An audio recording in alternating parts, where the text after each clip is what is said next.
As Graham observed this morning, or rather this afternoon in qualifying, there are almost as many umbrellas in the grandstands here this afternoon as there were in last year's rain. It is hot, isn't it, in a word? It is steamingly hot, and it's getting very, very sticky out on the track.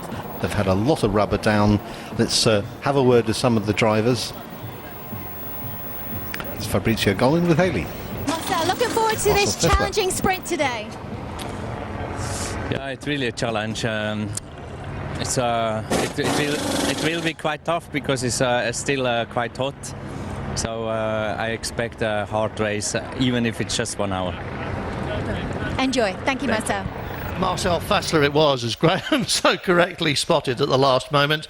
And of course, he is one of the drivers waiting to start the first of 2 one-hour races. Completely different format to what we're used to, completely different to the Spa 24 hours. And you might be asking yourself, what's that Maserati doing at the front of the grid? Well, if you were watching the qualifying show earlier, you'll know that the front row should half at least belong to Jet Alliance Aston Martin. Sadly, in the last 10 minutes, I've discovered that both Jet Alliance Aston Martins have been withdrawn from this weekend's event. The official reason given by Lucas Lichtenhoyer, the team's owner, was that they have safety issues with the cars, not with the track. Perfectly happy with the track. They have safety issues on their car that they're not able to resolve here at Bucharest, and with the nature of the circuit and the fact that there are no runoff areas, if you're going to have an accident, as Richard said during qualifying, you stay on the track. There is no escape here.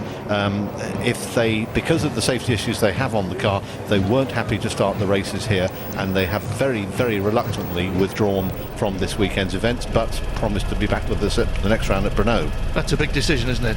It is, because they were fairly well placed in the championship. They were very handily placed for this race with one of the cars on the front row, and as the result of this race will determine the grid for tomorrow afternoon's event, then yes, it's a double whammy for them. No team pulls out lightly, but that's what they've elected to do. As Graham said, problems they can't resolve without a workshop, and so we are 2 cars short on the grid. Everybody moves up rather than leaving empty spaces. We're all moving up a little bit, and as you can see, although the sun is still shining, the shadows have changed and moved around this part of the circuit in a little bit of shadow now. The temperature going down a bit. It was 50 plus on track earlier in the day. I think it's probably just a little bit below that now, and you can see the evening sun casting those long shadows over the start line.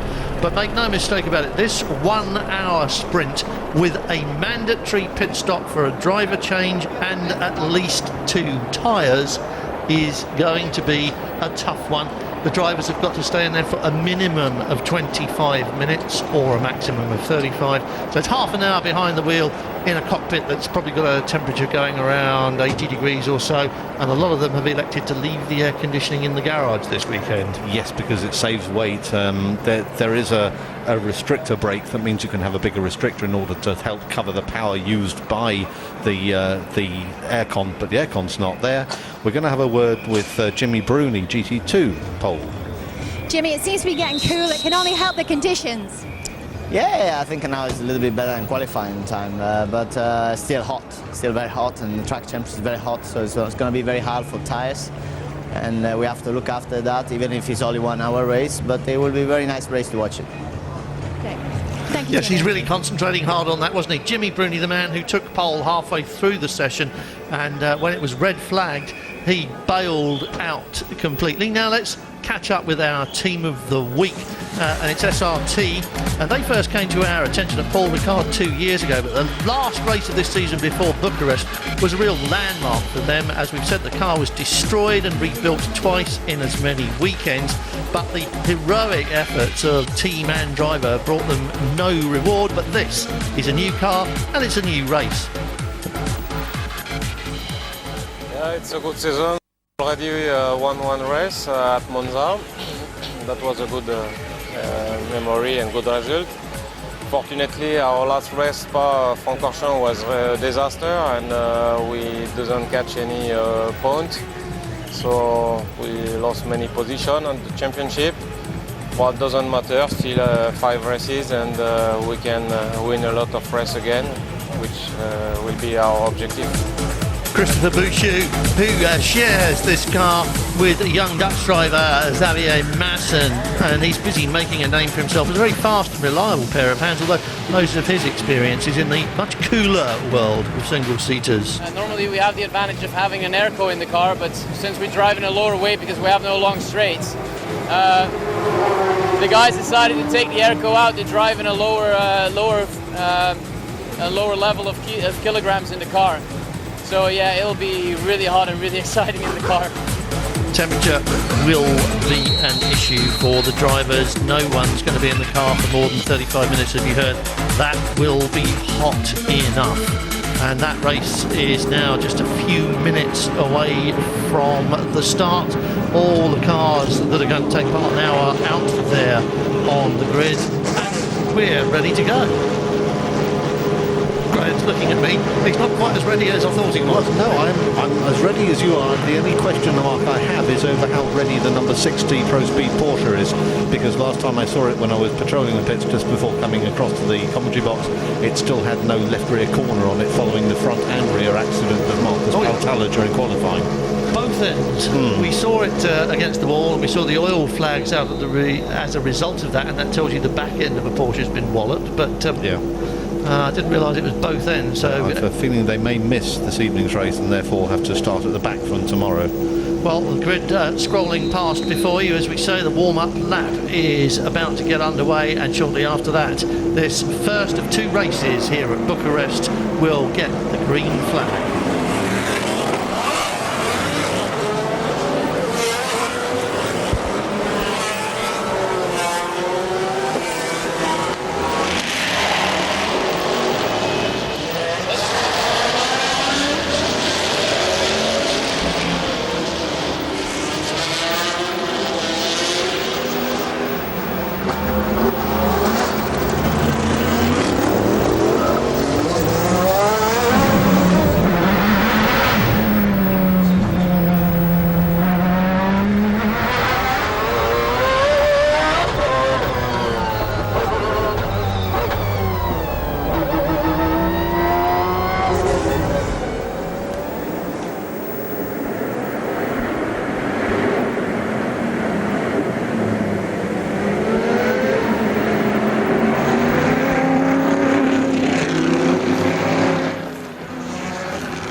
Streets of Bucharest is a slightly reduced grid for the first of two races that make up round 6 of the FIA GT Championship. We are missing both the Jet Alliance Aston Martins, as Graham was telling us earlier, and we suspected that the number 60 Porsche might not make it after repairs, and it hasn't. But the pace car is almost at the pit lane entrance. It will pull off to the left now and go into the pit lane, and the race start comes under control of the pole man. Marcel Fassler is the man in the yellow Corvette on the left of your picture.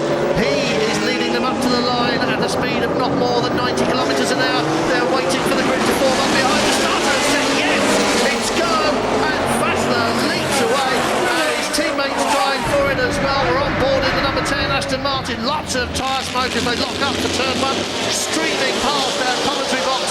One huge roar of cars going away up the hill towards the first of the several chicanes that make up this circuit, and that was nice and clean. And Mike Hazel's doing a stonking job getting up on the inside of the Maserati of Bertolini towards that first corner. This first corner on the circuit is one of the genuine overtaking places on this tight and twisty Bucharest street circuit, and he's made full advantage of that right from the off. top of the circuit now. This is really the high point, and from here they start to go down. This is what we were talking about, elevation. We're on this opening lap with Fassler, Hazeman, Bertolini and Anthony Kumpen in the number 4 Celine, still there, and you can see him there getting a bit racy behind the Aston Martin. That car has suddenly come alive at this street circuit, and we don't know why. Bert Longy was smiling about it, but he wouldn't say they haven't put anything in the petrol, they haven't changed the tyre, nothing, but it's just going really, really well. They had a small ding in qualifying, which was a result of Anthony getting too excited. He said when he saw P4 on the board, Anthony got overexcited and banged the wall. But what a sudden turnaround in fortunes that's been. Yeah, the small ding turned into quite a major rebuild at the back end of the car, and it's been rebuilt rather than having bits replaced. They don't have a bucket load of spares here. We've completed lap 1. Marcel Fessler from Hazelens, from Bertolini, Anthony Kumpen, who we just talked about, in 4th, and Christophe Boucher making a good start from a not so good grid position up to 5th, with Alexander Negrau in the 2nd of the 2 Maseratis, Vitaphone Maseratis. Alan Simonson we were on board with, closely following behind Negrau, and in the GT1 field Peter Cox brings up the lead, brings up the rear. That Lamborghini of Peter Cox, and there it is in the middle of the picture now, behind this number 10 car we're riding with. Very quick at the tail end of the 24 hours of Spa. Peter Cox very upbeat about it. Yesterday when we spoke to him, he seemed to think that it was coming on every race, it was getting better and stronger, and we'll wait to see how it shapes up on this type of circuit. On the qualifying show, we saw the top Porsche in the hands of Richard Lietz. That was actually an 07 spec car, ahead of the 2 08 Porsches, the 08 spec Porsches. But in GT2, it's Ferraris all the way at the moment, partly because the 2 Felbermayr Porsches, 66 and 69, are being started by the Felbermayrs, father and son, who will not be as quick as either Richard Lietz or Mark Lieber will take over from them. We're already lap 2 down, and the order remains the same, but a quicker lap necessarily set by Fessler as the first complete flying lap. And Simonson pulling away slightly from Peter Cox, but he's still unable to do anything about Xander Negrau ahead of him. And what's happening here is that Christophe Boucher is getting quite jumpy behind the number 4 Celine. As we said, Anthony Kumpen was trying to get past Bertolini.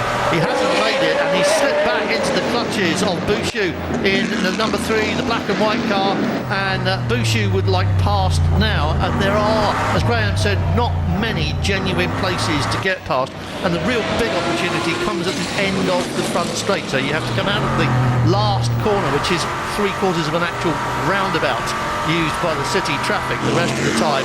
You're going to come out of there really close behind, get on the gas hard, and then pop out of the slipstream at the end of the start-finish straight. We've already seen, Richard, from the performance of the GMAC Corvettes at the head of the field, that power is there in the Corvette if you can get it down on the ground. One of the problems Boucher was complaining about after qualifying was the lack of grip in the SRT version of the car. So maybe that will play out during the race as well, as they get so close to the walls. Here are the 2 leaders, the GMAC cars.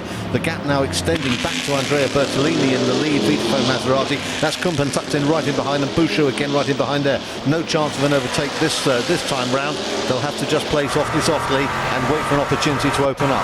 GT2, things are still flying as well, with the 56 car of Rob Bell still holding off Fabio Babini in the Pirelli Schott Scuderia Ecosse.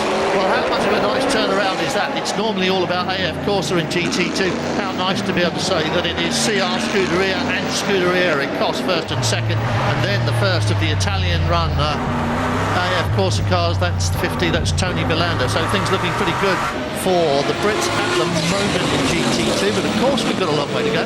For 5 minutes and 3 laps have gone by, and we've got another 55 minutes to go. Headlights making a nice contrast against the dark in the shadow here, but it is still broad daylight. It's absolutely blazing sun on the main straight here. Down comes this trio, fighting over 3rd place, but still effectively too much of a captain. Leaping the corner there, Rob Bell in his excitement. You want to stay away from those curbs unless you really want to unsettle your car, because they are quite high and quite severe. There's a lot of off-camber running out at the back of the circuit as well, so once the car gets pitched out to the side, you can find yourself sliding very quickly down towards the inevitable wall. That great fight on here by Fabio Babini in the Pirelli Schott Scuderia Ecosse car behind. And a lot of the the talk so far has been about AF Corsa in this class, and as you say, Richard, unusual, if nothing else, to see them getting jumped at the start, because Jimmy Bruni certainly put in the quickest time in qualifying for the class. Well, they've got a lot of ballast, and as you said, Graham, they can't run at that speed, we don't think, for 1 hour. It's one thing to do it for a couple of laps, but it puts an awful lot of stress on the car. Brakes particularly might be suffering, so the ballast, the success ballast that 50 car is tugging around at the moment is counting against it. But for my money, Babini's just waiting for an opportunity to stitch up Rob Bell, and it's just a question of where and when, really. That Scuderia Cross car looks faster, its body language is far more aggressive. Rob Bell's got a job on his hands, keeping the man behind him. And talking of behind him, Mike Hazeman's in the number 6 Corvette was just beginning to creep up onto the back of Marcel Fessler, his teammate. Fessler has therefore responded by setting a lap in racing trim that would have put him 6th on the grid in qualifying. I think you could say there's a battle on even into Nissan within the team. This continuing battle in GT2, however, is the one we're focusing on at the moment, and just a little bit more daylight this time through for Rob Bell, and if anything, it's now Tony Vilander who's starting to put pressure on the man we're on board with, Andrew. This is Fabio Babini, rather, in the Scuderia Recost car. Up the hill into the sunshine, and the first of the series of little chicanes.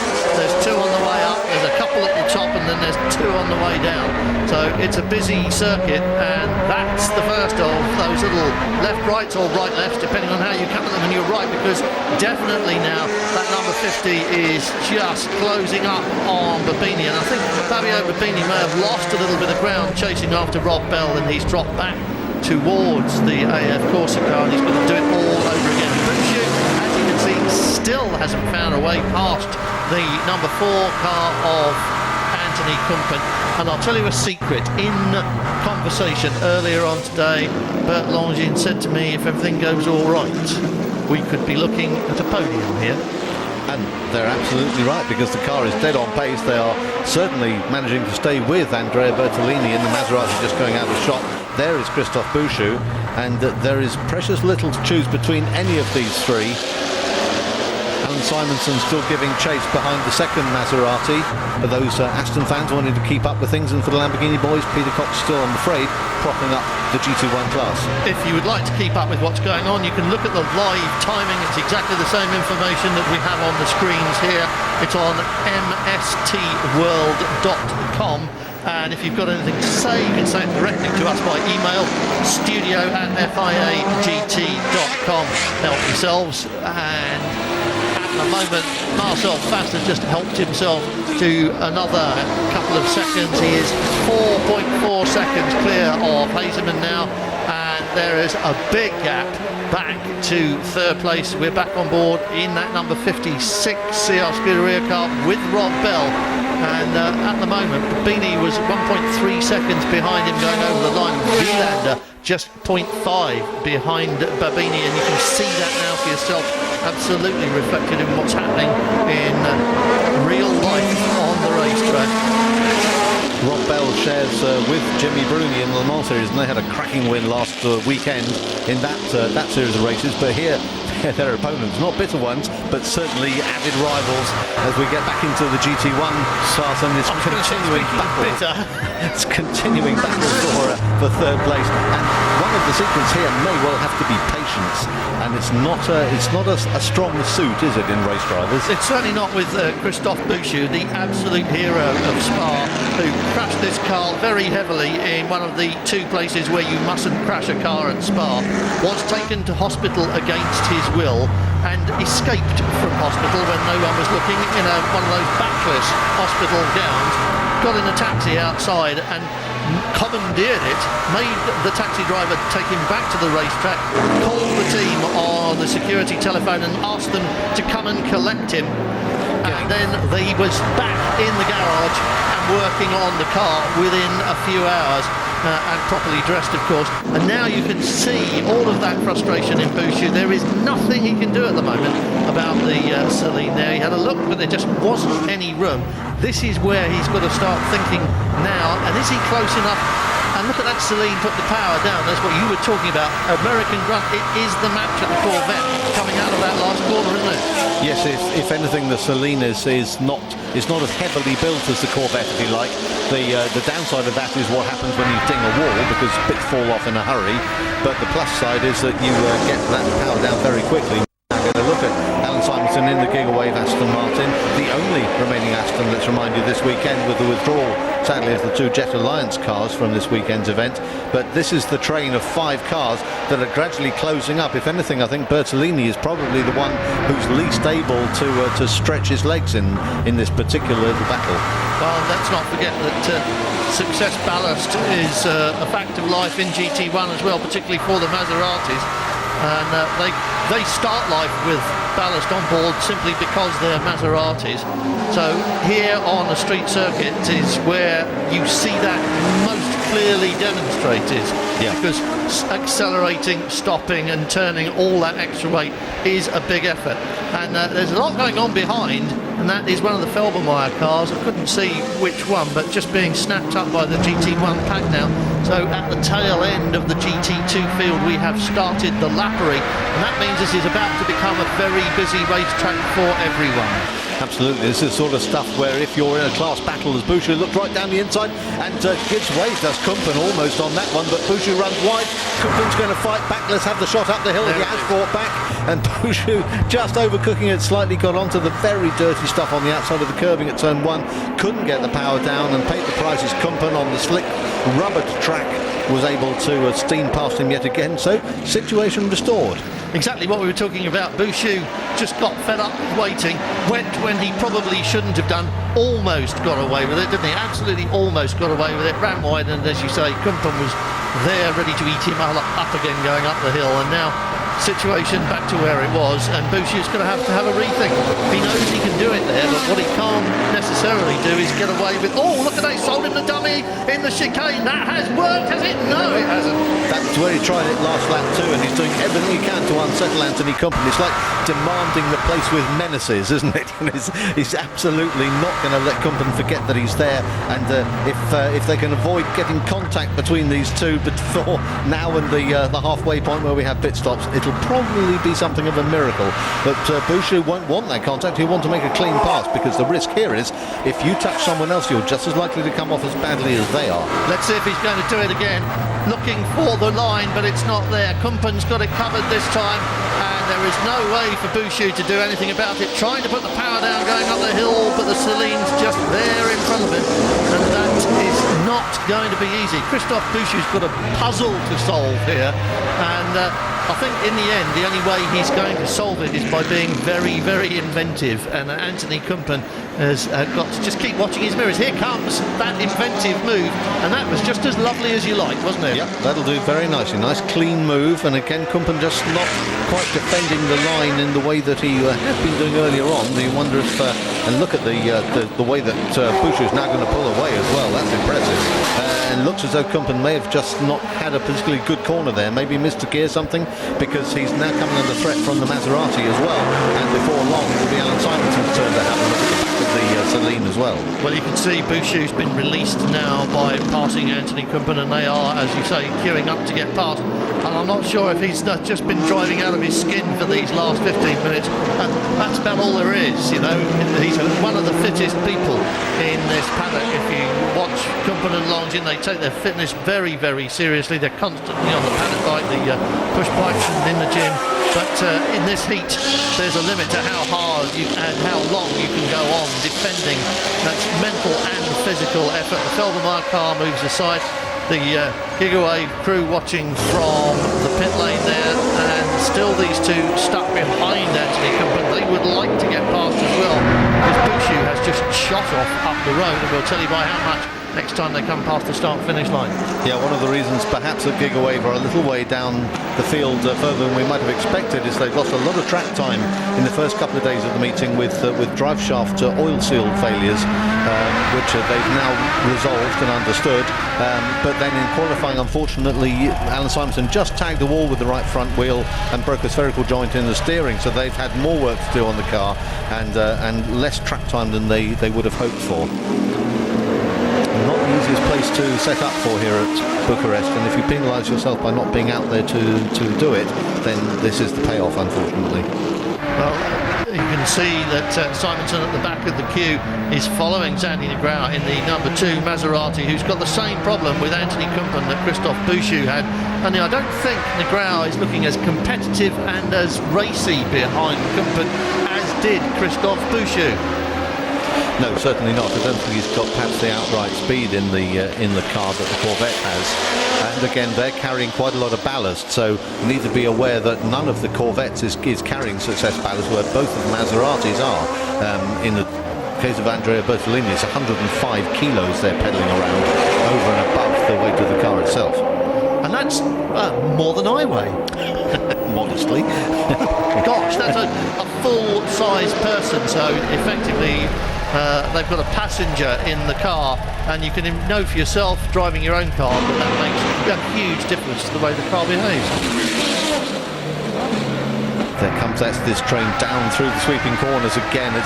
It's a good street circuit, this one. We've been to another street circuit other than Bucharest in FIA, but only once in the first full season in '97. The series went to Helsinki for a race, and a very different format of left and right sharp turns it was. And here we have much more flowing corners, interrupted by the staccato chicanes that have been put in.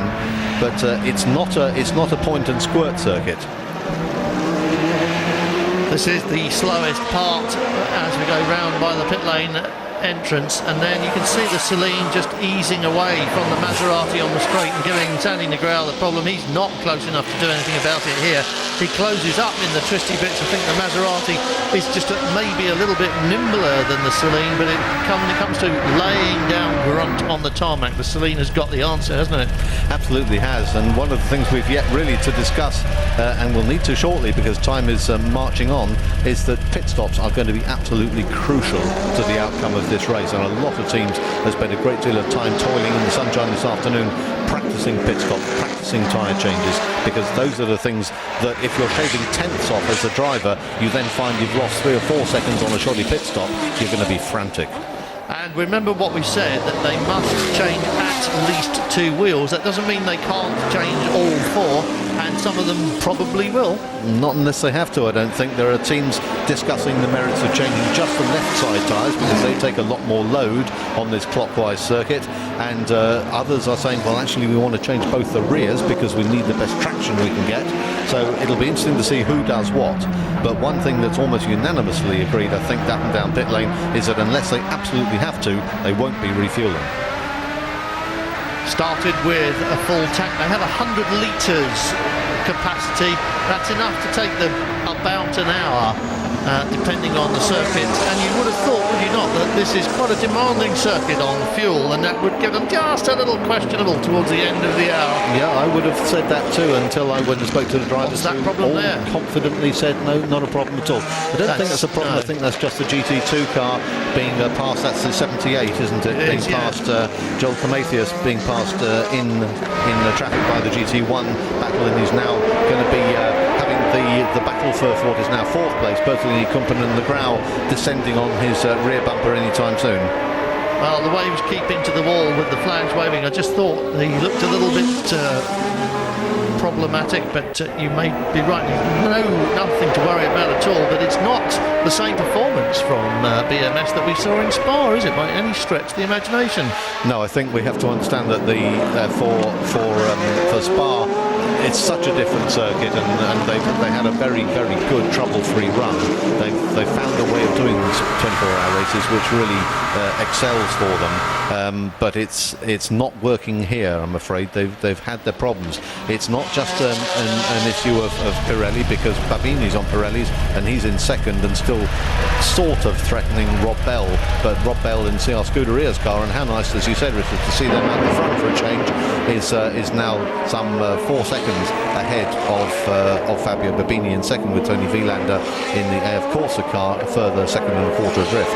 Well, there are the flags waving at 55. That's the other CR Scuderia car, announcing the arrival of the GT1 pack. And Christophe Bouchou is actually in heroic mode at the moment, and he's also in 3rd place, having got past Anthony Kumpen He's in front of Bertolini. Only Hazeman and Fassler are ahead of him, and they are only 10 seconds ahead of him, or rather second place Mike Hazeman and number 6 Corvette is only 10 seconds ahead of him. So Bouchou may well be closing on the leaders.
34 minutes remaining on our countdown timer. We have entered that phase of the race at which pit stops become possible under the regulations, and as you can see, looking into the eyes of Michael Bartels there, the second drivers are already suited and booted in pit lane, or most of them are, and that's a big problem for the number 57 Ferrari, the Kessel racing car, and that's looks like engine smoke to me, Graham.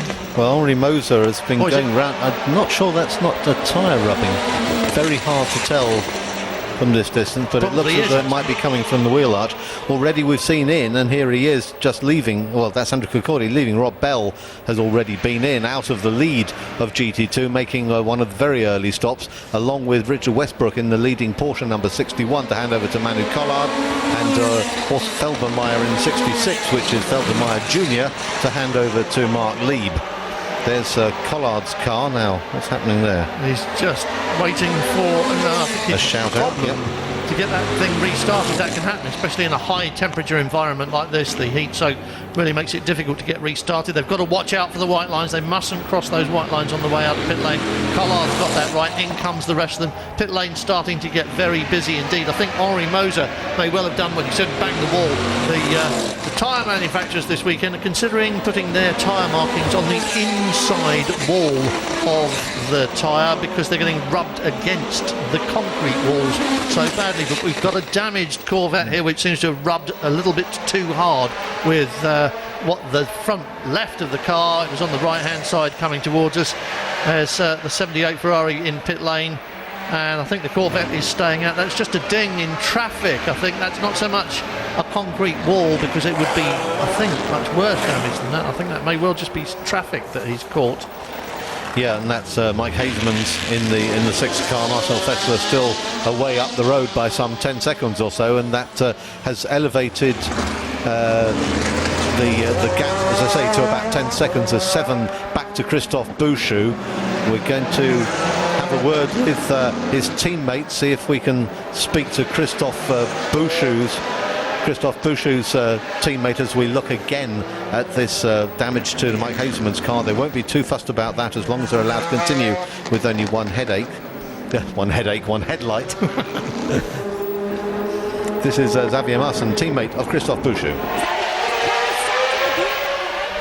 He's been doing fantastically well out there, Christophe. Yeah, I mean, in qualifying we seem to have a bit of a problem caused by probably tyre pressure, but he's on it now and we're having a good pace. It's just chasing the two Corvettes. We're lucky that the two Jet Alliance cars were withdrawn from the event, which makes it he's done a great job now going to P3, so we have to keep chasing the vets in front of us.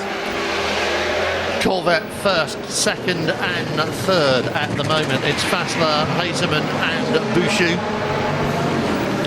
Starting to see the Maseratis in. Michael Bartels has taken over from Andrea Bertolini in number 1. Christophe Bouchou is already flying down pit lane as well, so that'll be an interesting stop if we've just talked to Xavier Marsan sans crash helmet.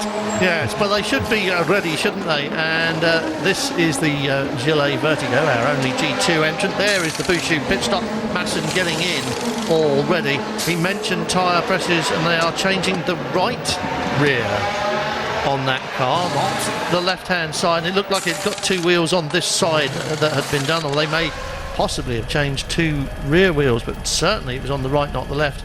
And that is the Gigawave car being eaten alive by our Corvette race leader. Is that number 5? I think it was. Yes, well, neither of the Corvettes has been in for a stop yet, and I'm just looking down to see where yes, you see the Gigawave car has been in, and Philip Peters now handling that one. In dives the leading Corvette out of the race. That's Marcel Fessler in number 5 coming down with a handsome lead of some 10 seconds over his teammate as he came in. We'll have to wait for everyone to complete this round of stops before we can really see how things are shaking out, but for the moment it is looking like advantage Corvette. It is, although this was much slower on that lap than the Corvette, and we saw that the pit stop is probably a couple of seconds later than they would have liked because they were stuck behind the Gigawave car. Quite clearly the Corvette has got a pace around here which the Aston Martin doesn't have at the moment, and it may well be just that Philip Peters fresh out of the pits and not quite up to race speed himself That was a nice fast stop, no problems, and away they go. We saw Emmanuel Collard have a little bit of a problem getting that 61 Porsche going after his pit stop, and I wonder if that's going to affect the outcome of his race. At the moment, Fabio Babini continues to lead GT2, and the pit stop turnaround has elevated him into 7th place overall, but of course that's an artificial 7th place. Yeah, because he, as with Christian Montanari in the 51AF Corsa car, have yet to make their pit stops. Everyone else in GT2 already has, and there's a bit of a dispute going on still over this place between the 3 and the 4. Bert Longin trying to chase down Xavier Marson, as in comes Fabio Babini out of the lead of GT2. What are they changing? 2 fronts? Certainly, there are 2 rears standing by as well. They reckon they can get those 4 done in the time it takes to do the driver change. That would be the plan. Not if you get the. You see, that's exactly the sort of thing that will send a driver mad. And down off the blocks, it didn't auto start when it came down off the air jacks, but it started now. Here comes our damaged number 6 car, and I think we've just been clouted by bits of car being thrown aside. The mechanics obviously very anxious to deal with what's happening on the front quarter there. Yep, Hazemans will hand over to Fabrizio Collin, slams the door, little bit of tape over the top just to make sure it stays put. Oh, and that's a small hesitation, and again Collin just having to fire it up a second time, gets off down the pit lane at the regulation speed. The blue flag is one you're going to be seeing a lot of from now on. It's I'm the not one sure that yellow tape did any good at all, you know. No, it was a nice idea though, wasn't it? It was, but it was just slapped on the top then. That's the bonnet was flapping open and they were worried about it. In comes, now who's that? Out comes Andy Negrão indeed, yes. Which means that he should have handed over to Miguel Ramos, and indeed has. And here comes Bert Longin having a stab at Xavier Masson again in turn 1. They go past our window and away up the hill, and we've got a complete reversal of situations here, because we've now got Bert Longin looking as racy behind the number 3 Corvette, as Bouchou looked when he was in number 3 and behind Anthony Company in the Celine. Did that make sense? Yeah, absolutely. The Celine just not looking quite glued to the track as he turned into that last chicane. A little double tug on the wheel to get it through the first left-hand element. And here are the 2 Vitfone Maseratis running nose to tail on the track at the moment. We'll have to see how that works, because Ramos is only just out of the pits, of course, and no lights on, which might incur the wrath of somebody at some point. So this is now Michael Bartels coming up behind Ramos. Bartels in the number 1 car we're riding with at the moment, shows 5th on our timing and scoring screens, which you can see for yourself on www.mstworld.com. Little bit of smoke there under braking from Ramos in number 2, but we expect that the situation will be restored and it will be Corvette, and then possibly Celine Corvette at the end of this set of laps for all those leading participants. Well, I think you might find Maseratis have jumped the Corvette and Celine battle, because Peter Cox is showing up in 3rd at the moment, having just brought the Lamborghini in to hand over to Roman Rusinov, who sadly I don't think will be as quick around this circuit as he exits pit lane now. Won't be as quick around the circuit as Peter Cox certainly was, but it looks to me as though the Maseratis may have made up those places in the pit lane at the expense of the battle formerly between Bouchou and Kumpen, and now between Marson and Longin in the Corvette and Celine respectively. And how often, Richard, have we said that slick pit work is one of the secrets of success at Vitafone? Well, we didn't see much of the Vitafone pit lane work this time, but how often have they been 5th or 6th, gone into the pits, done a conjuring trick and come out in 2nd and 3rd, or even 1st and 2nd places? That's a problem for that Ferrari of was Henri Moser, and it's obviously collected a fence there. I think there was a big bunch of wiring, wasn't it, or fence stuck to the back end, or was it just? I wonder if it was just shredded. I wonder if it was shredded tyre. Yeah, possibly fragmentized rubber. Yes. Either way, it doesn't affect in any way this battle at the front, which is now, as a suspected 4th, 3rd position between the 2 Maseratis, and it's Miguel Ramos who holds sway at the moment over Michael Bartels by a whopping 0.4 of a second as they cross the line last time round. Bartels will not want that position to maintain. It's his team. He wants to be in the front, please. They don't have team orders in Maserati, and if Michael Bartels wants past, he'll have to do it by himself, and we've seen him do exactly that. He's flashing his headlights at Miguel Ramos and announcing his requirements. If you were Miguel Ramos, you would have to think very carefully about that. Yes, I suspect you might, because being out of favour with Michael Bartels is probably not a good plan. You're hoping to continue your success after last year. How's it feeling out there today? No, it's quite okay. Obviously, there's no space for errors. I tried to take the start quite easy. I quite knew that Bell and Babini were quite aggressive because they have a lot less to lose. We are planning to finish the race and score as many points as we can, but not to go over the safe margin, let's say. Thank you, Tony. Tony Villander, fresh out of the number 50 car, currently second in GT2 and about 0.2 of a second behind. How nice is this to be able to say? The number 62, Scuderia Cross Ferrari of Jamie Davis. Yeah, nice to see Jamie Davis having a good solid run as well after difficult times at Spa for the team. And Jimmy Bruni lapping that little bit quicker. It'll be good to have a look at that battle at some point on track, because the top three in GT2 are now covered by less than 2 seconds. But much to our surprise, I think, when we arrived here for a street race, it is Ferrari, Ferrari, Ferrari, Ferrari before we see our first Porsche. We didn't really expect that, did we? Well, certainly I don't think it was what Porsche were hoping for. They thought this might be a track that would play into their hands. But bizarrely enough, in qualifying, it was the 07 spec car that was quicker than either of the 08s with the larger 4-litre engine. And they just haven't quite been able to make the 08 car work as well round here. A suggestion from Mark Lieb, as I was speaking to him earlier, that they may just have a little bit too much aero on the car. Well, it's one of the things they've been improving as they fought this battle against Ferrari, and particularly the 50 car you're looking at now. And look who's behind and how close is this? This is Andrew Cocordi, hot on the heels of Jimmy Bruni. Jimmy Bruni and Tony Wieland have been pretty much unstoppable in this AF Corsa car, but they are now handling even more ballast in their GT2 car than Bartels and Bertolini are in their GT1. A massive 110 kilos of lead bolted into that Ferrari in front of this one. First, second and third in GT2 on screen together in that shot. We've got 22 minutes remaining of this first of 2 races. Don't forget, it's for half points, so these positions count towards the championship. They also establish the grid for tomorrow's race. And all 3 of them being caught now by the race leader, Jean-Denis Delatraz. Delatraz, after 28 laps and just about 40 minutes, is 5 seconds ahead of his teammate Fabrizio Gollin. That is Gollin, my mistake. It's Gollin with the yellow mirrored car making his way through this GT2 battle. Michael Bartels third, Miguel Ramos fourth, then it's Masson and Longines still in their battle. We've still got 20 minutes of racing left to go.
first and second in GT2 here at the Bucharest ring in Romania.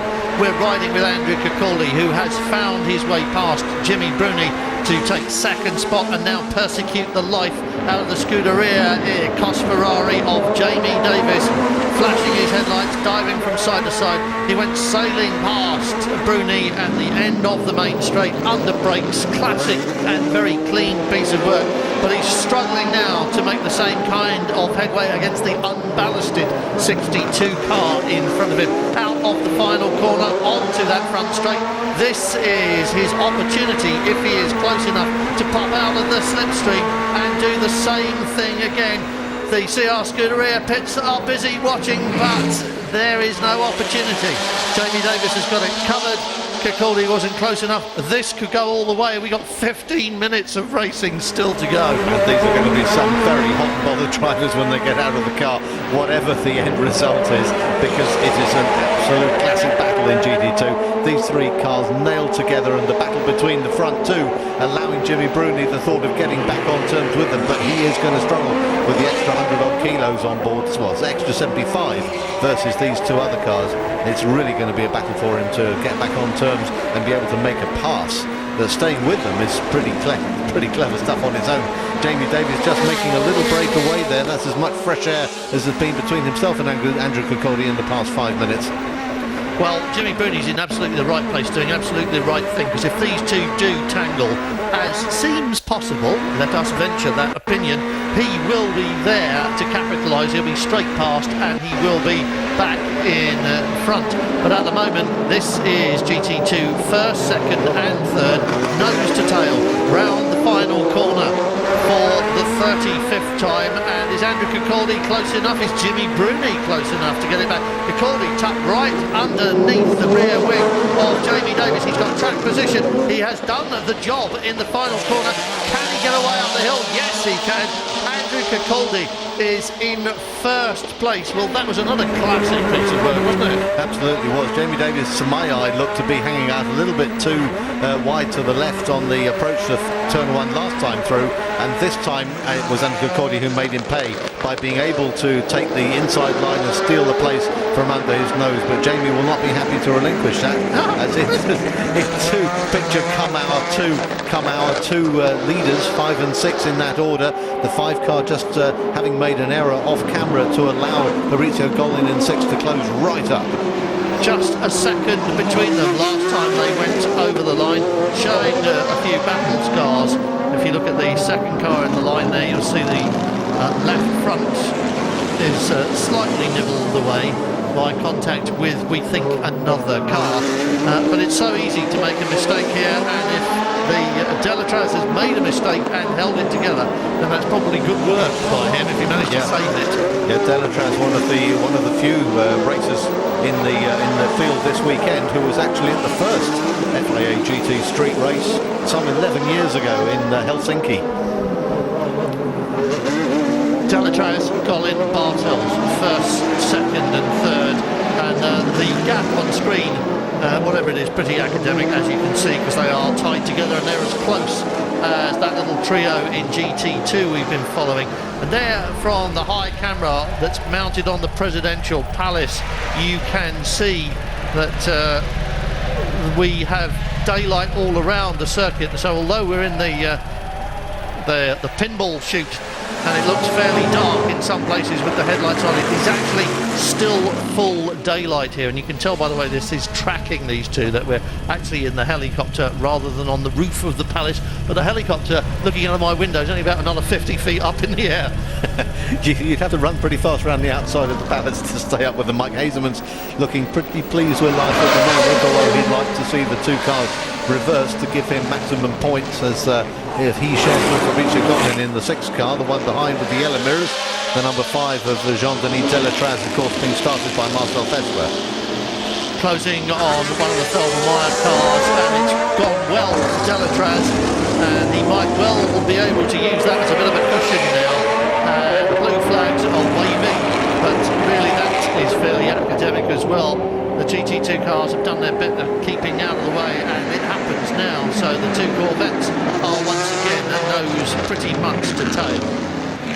Yeah, finding your way safely through traffic is never easy, even when the cooperation. There aren't that many places. A race-long battle has been going on between 61 and 51, the Ferrari and the Porsche in the GT2, and we're meanwhile looking at the battle for fourth position between Miguel Ramos and Xavier Martin. Martin closing up on the back of the Maserati, having fought off the attentions of Bert Longin, who looked to be all over the back of the Corvette at the beginning of each of their respective stints, but it's Martin who's been able to maintain his pace, and Longin who's maybe just dropped off a little bit, and Ramos meanwhile gave way some while ago to Michael Bartels, his teammate, who has headed up into third place, but some 20 seconds adrift of the leading two Corvettes. Teammate, team owner and team head honcho. And when Michael Bartels is behind you flashing your headlights, even if you're not in his team, you think about getting out of the way, don't you? Yes. There are ways around cars here which involve passing to the left, passing to the... Oh, that was a Ferrari pointing the wrong way. That was Jamie Davis, wasn't it? Wasn't entirely convincing that that was going the right way. It was indeed Jamie Davis. Yep. He's had a spin. You can see the marks on the track. The engine's running, and he's not in a very nice position there, and I'm not sure what he can do about that. A lot of smoke from the back end, but that's probably just tyre smoke, at least we hope it is. Probably just hot brakes, I should think, smoke coming off. The brakes getting extraordinarily hot. We've seen brakes on fire in the pit lane here already this weekend, as that battle for fourth makes its way through, and Fabio Babini wanders back into the garage to have a look and see, hold his hand to his head and say, oh no. What's that all about? Of that effect in Italian. Yes, Andrew Cacaldi leads this from Jimmy Bruni and then Thomas Biaggi. So the AF Corsa duo somehow are second and third, and they're living in the world of super ballast. Xavier Martin still making his way up onto the back of Miguel Ramos, trying to take advantage of the traffic that they're passing in order to help him claw back that place and get back up into fourth and split the Maseratis if he possibly can. Well, he's got a job on his hands. Delatraz leads Golin first and second in GT1. Cacaldi is 4 seconds clear of Jimmy Bruni in GT2, and we've got just under 10 minutes to go.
There's been high drama here at the Bucharest ring in the last 10 minutes.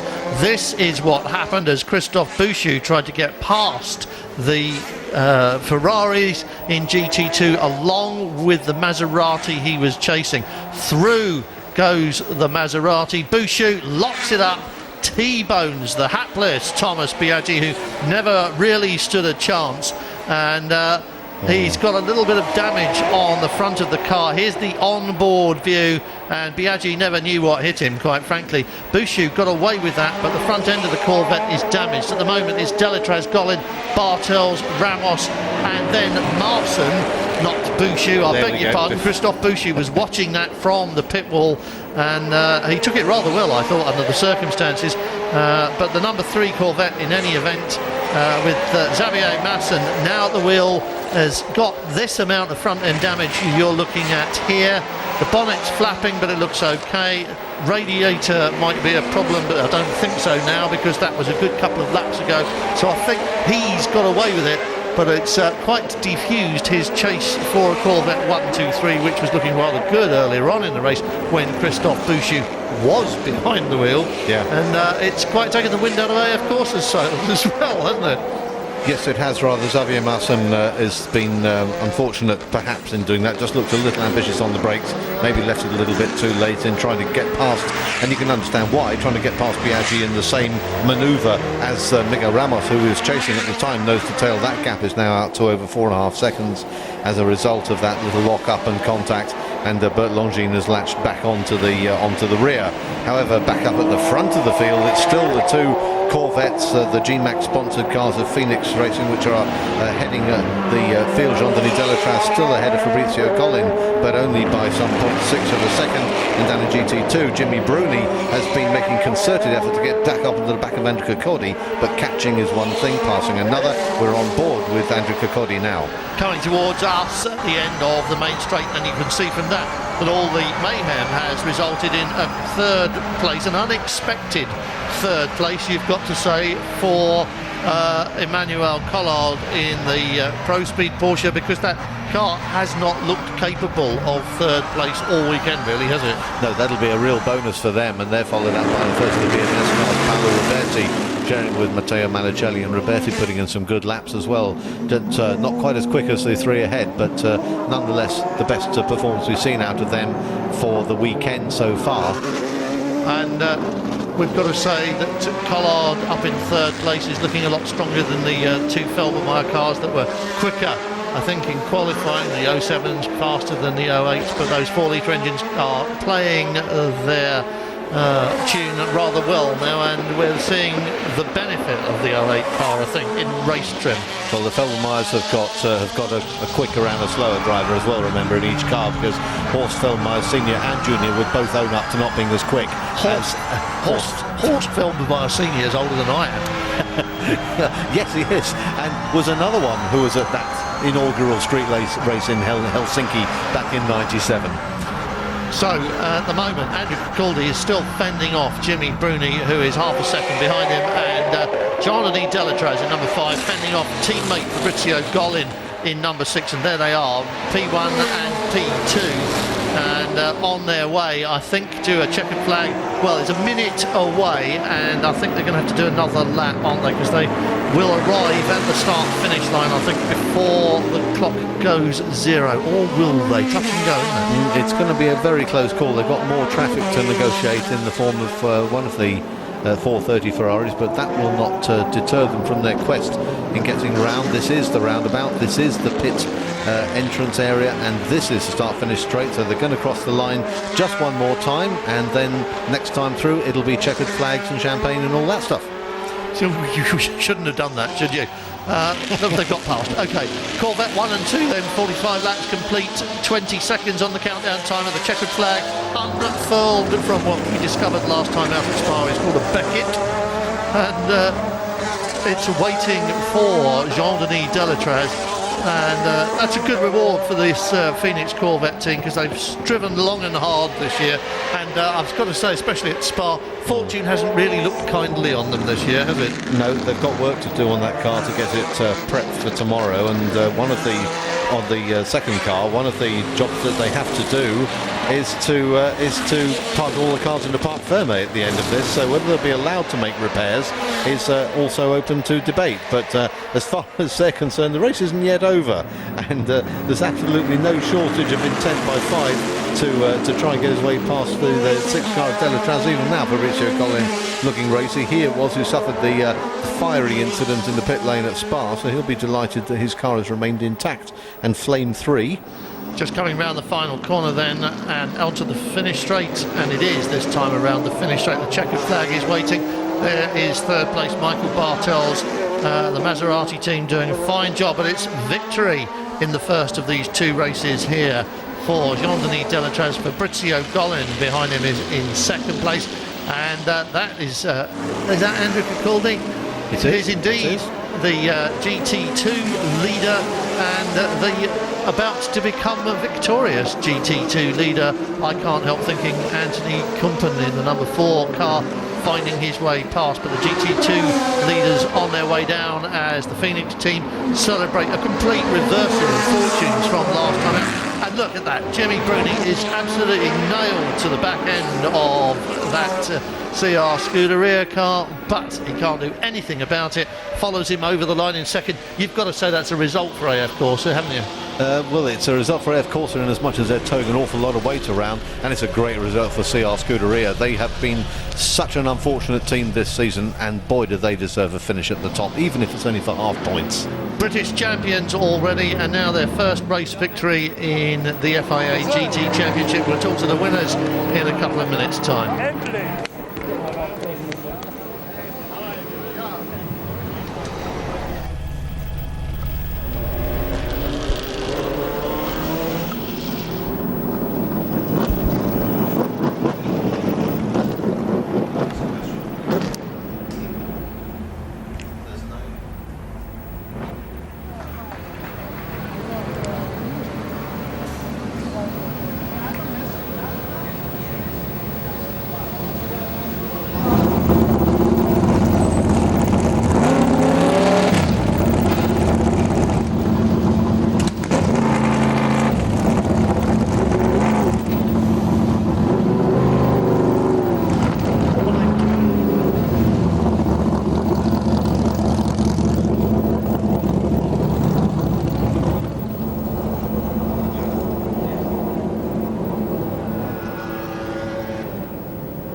The sun is finally setting on the presidential palace here in Bucharest, and it's setting on the first of 2 races. And what a drama we have just seen in the past hour. Oh, just a bit. It's time to get your breath back during that break, wasn't it? Yeah. It was absolutely frantic all the way through, all the way down through the field. I don't think there was anybody who just had a cosy drive round this afternoon. No, definitely not. These two didn't. Delatraz Pasta just pipping their teammates Mike Hazeman and Fabrizio Golin for first place. Michael Bartels and Andrea Bertolini magicking up third from a pit stop again. And you've got to say the other Maserati doing pretty much the same thing, really. And Yes. what a shame for Boucher and Martin. Fifth place. They looked like it was going to be Corvette 1, 2 and 3. It didn't quite work out like that. And then I think Xavier Martin's going to have to go and have a speak with Thomas Biaggi and decide who to blame for that one. I'm sure he thought that the blue flags were waving and the corner was his, etc, etc, etc. It doesn't alter the fact that he locked up on his own before making the contact.